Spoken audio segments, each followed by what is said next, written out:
श्री स्वामी समर्थ. प्रार्थना तुमची साथ कधीच सोडत नाही आणि शाप तुमची पाठ सोडत नाही. फक्त दिखावा करून लोकांना आनंदित केले जाऊ शकते, परंतु देव फक्त नियत पाहतो.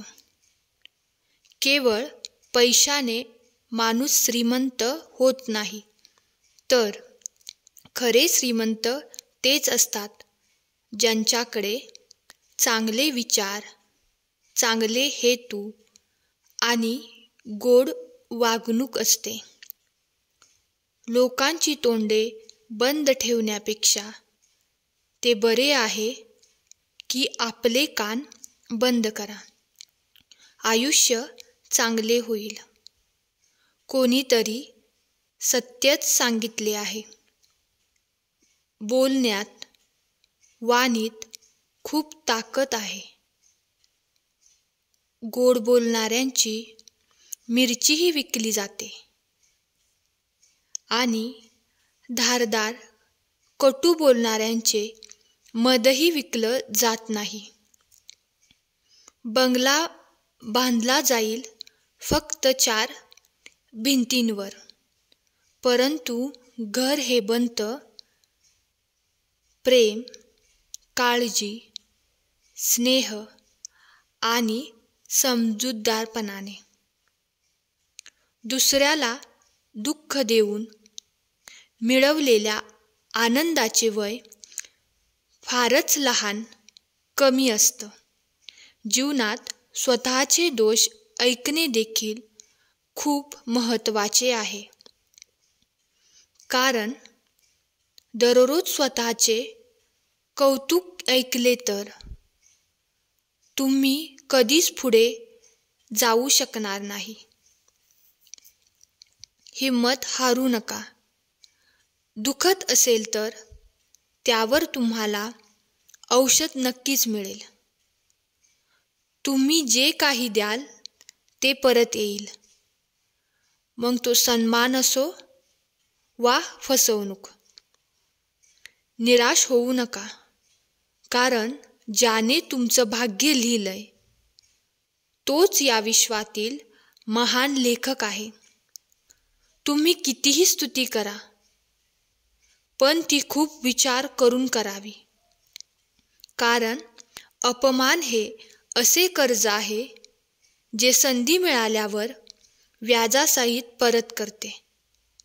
तुम्ही मागे जाऊन तुमचा भूतकाळ सुधारू शकत नाही, पण आज चांगले काम करून तुम्ही तुमचे भविष्य नक्कीच सुधारू शकता. या 5 गोष्टी लगेच सोडा. आयुष्यात खूप आनंदी राहाल. 1. प्रत्येकाला संतुष्ट करणे. 2. इतरांकडून अधिक अपेक्षा करणे. 3. भूतकाळात जीवन जगणे. 4. स्वतःला इतरांपेक्षा कमी समजणे. 5. खूप विचार करत राहणे. काळानुसार बदलायला शिका, नाहीतर वेळ बदला. परिस्थितीला दोष देऊ नका. कोणत्याही परिस्थितीत चालायला शिका. ज्याप्रमाणे वारा एका दिशेने वाहत नाही, ते वेळोवेळी बदलत राहते, त्याचप्रमाणे माणसाचे नशीब देखील वेळोवेळी बदलत असेल. म्हणूनच वेळ वाईट असेल तर काळजी करू नका. फक्त योग्य वेळेची वाट पहा, कारण वेळ नक्कीच बदलेल. लक्षात ठेवा, वाईट लोकांना समजावून सांगून सुधारले असते तर बासरी वाजवणारा श्रीकृष्णाने महाभारत कधीच घडू दिले नसते. वरील तो देव तुम्हाला जेवढी वाट पाहायला लावत आहे, परंतु जेव्हा वेळ येईल तेव्हा तो इतके देईल की तुम्ही सांभाळू शकणार नाही. तुमच्या जीवनावर कधीही नाराज होऊ नका, कारण तुमच्यासारखे आयुष्य जगण्याचे स्वप्न पाहणारे बरेच लोक आहेत.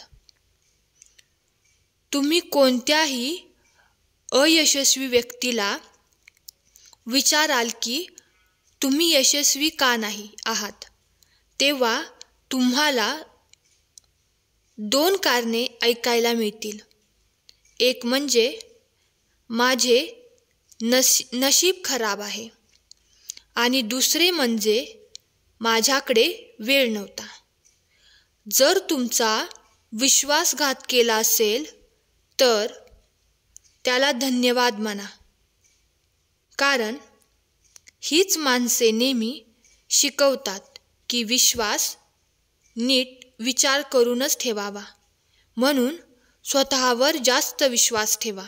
आता तुमच्या आयुष्यात किती चांगल्या गोष्टी येणार आहेत याची तुम्हाला जाणीव आहे का? तुम्ही अजूनही पूर्ण आयुष्यातील सर्वोत्तम दिवस जगला नाहीत. तुमच्या मागे तुम्हाला हसणारे नेहमी तुमच्या मागेच राहतात, हे लक्षात ठेवा. तुमच्या आयुष्यात कितीही संकटे आली तरी थंड राहा आणि माझ्यावर विश्वास ठेवा, कारण जो संकटात स्वतःला शांत ठेवून संकटावरती मात करतो तोच खरा स्वामी भक्त. तुझे दुःख, त्रास, वेदना सुखात बदलतील आणि तुमच्या मार्गातील अडथळे चमत्कारात बदलतील. तू फक्त माझ्यावरती विश्वास ठेव आणि तुझे कार्य करत राहा. जीवनात वेळ कशीही असो, वाईट किंवा चांगली, ती नक्कीच बदलते. चांगल्या वेळेत वाईट काम करू नका, जेणेकरून वाईट वेळेत लोक तुम्हाला सोडून जातील. त्याच आठवणीत झुरत बसण्यात काही अर्थ नाही. चूक महत्त्वाची वाटत असेल तर माणूस विसरा आणि माणूस महत्त्वाचा वाटत असेल तर चूक विसरा. तुमच्यातील भांडण कधीही तिसऱ्याला कळता कामा नये. लोक रडून ऐकतात आणि हसून दुसऱ्यांना सांगतात. ज्याच्या वरती नाराज आहेस त्याच्याशी संवाद साधण्यास कमीपणा मानू नकोस. नातं तुझंच आहे, तुला जपायचं आहे. जगायचं असेल तर स्वतःच्या पद्धतीने जगा, कारण लोकांची पद्धत ही वेळेनुसार बदलत असते. जीवनात आनंदी राहायचं असेल तर निर्णय हे परिस्थितीकडे बघून घ्या. लोकांकडे पाहून जे निर्णय घेतात ते नेहमीच दुःखी राहतात. कोणी धनाने श्रेष्ठ तर कोणी पदाने, कोणी वयाने, पण जे ज्ञानाने श्रेष्ठ आहेत त्यांनाच श्रेष्ठ मानले जाते. नेहमी मोठी स्वप्ने पहा. जरी तुम्हाला चंद्र सापडला नाही तरी चालेल, पण तुम्ही निश्चितपणे आकाश तरी गाठाल. भिवू नकोस, मी तुझ्या पाठीशी आहे. प्रत्येक वेळी हे वाक्य लक्षात ठेव. हे वाक्य पुरेसे आहे कोणत्याही संकटावर मात करण्यासाठी. मनामध्ये श्रद्धा आणि विश्वास असेल तर कोणतीही गोष्ट अशक्य नाही. हा संदेश शेवटपर्यंत ऐकल्याबद्दल धन्यवाद. श्री स्वामी समर्थ. जय जय स्वामी समर्थ.